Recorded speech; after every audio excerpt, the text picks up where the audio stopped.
wire.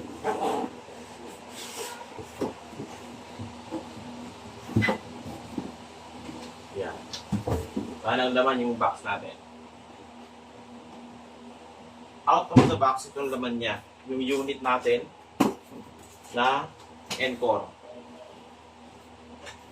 Yeah.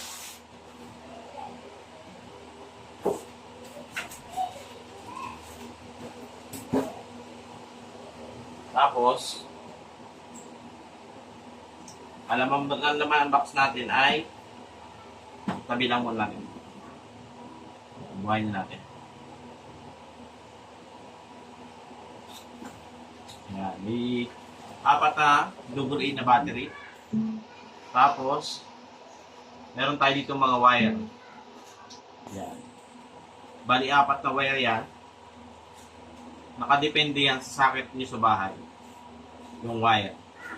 Kasi bawat wire ay specific na taba yan or lapad dun sa pinakang output niya. Yan. Tapos may dalawa tayong mic. Ayan. Dalawang mic. Yan, dalawang mic. Tapos yung user manual natin or user guide. Nakalimitan na hindi naman binabasa. Yan, kalimitan hindi binabasa yan. Kasi napakadali lang ito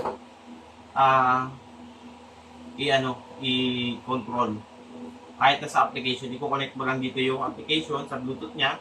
Once na-connect na yung unit, tapos binuksan mo yung kanyang application, automatic madidetect niya agad yung Encore na JBL na puppy box.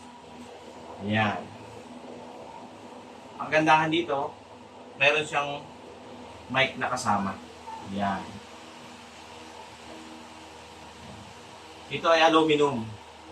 Aluminum siya. Kaya mabigat. Mabigat yung kanyang mic. Sulit talaga. Tapos may dalaw siyang double A na kasama. Tapos, dito, may makikita tayong base. Yung base 1, yan.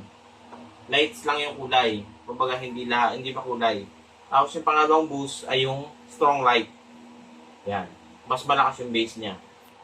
Tapos pag nag-charge siya, yung kanyang charging indicator, ito yun. Yung guhit na yan, ganyan.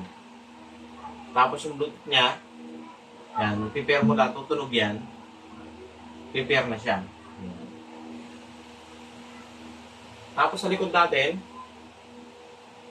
sa likod na button naman, meron tayong mic, volume, bass, treble, saka echo. Tapos meron tayo dito saksakan ng auxiliary. Yan. Wala siyang saksakan ng mic, hindi kagaya ng mga 110, saka yung 310, yung 710 na may saksakan siya. Ito ay wala. Kasi pag once na nasira ang kanyang wireless mic, pupunta ka sa service center para ipaayos mo. Kasi hindi pwede itong lagyan ng mic na additional. Yun lang ang kaibahan nito. Kaya maganda pa rin itong bilhin kasi nga, may kasama na siyang dalawang mic na wireless mic. Yan, hindi ka nabibili ng wireless mic na bukod kasi may kasama na talaga siya. Pag lobat niya, lobat na rin yung player. Okay, yung ating party box. Yan, sana'y nagustuhan yung ating vlog. At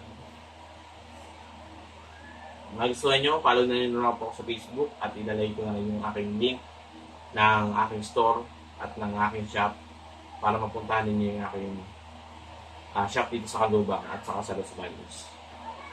Yan.